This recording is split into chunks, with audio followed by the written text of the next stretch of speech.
What happened next happened by mistake. Mary put some fragments of the bone in acid to dissolve away the outermost layer of mineral. But the acid worked too fast, and all the mineral dissolved away. Being a fossil, there should have been nothing left. But there was, and it was elastic, like living tissue. This is the piece. No. She showed us video she took under the microscope. That's really what happened? Yes. That's the dinosaur bone? Without mineral now. That's what was left. It looked like the soft tissue she would have expected to find if it had been modern bone. This was impossible. This bone was 68 million years old. So you see this and you think, what? You I didn't want to tell anybody.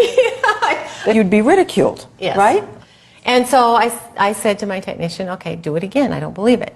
And yet, in sample after sample, they were there. Things that looked suspiciously like flexible, transparent blood vessels. She finally mustered the courage to tell Jack. She said she dissolved the bone away and there were blood vessels. And, I was like shocked. I mean, How could that be? How could that be? That's right. The things Mary was finding inside dinosaur bones, Look at that.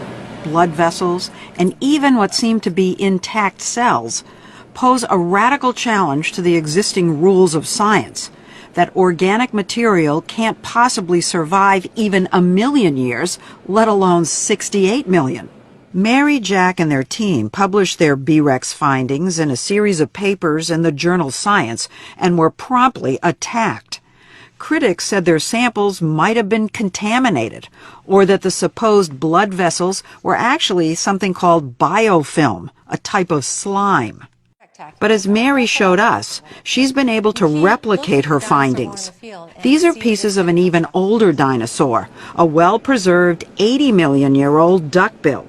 When she dissolved it away in acid... Let's put this under the scope here. Well, look. Is that a blood vessel? This is a blood vessel. You're You kidding. see the branches right there? And look at all of them. And it's so consistent over and over and over again. We do this bone and it comes out and I get excited every time. I can't help it. I mean, 80 million years old. Mary published her new results last year, and while some of her critics have been swayed, the controversy still rages, and the stakes are high. If blood vessels can survive 80 million years, what about DNA?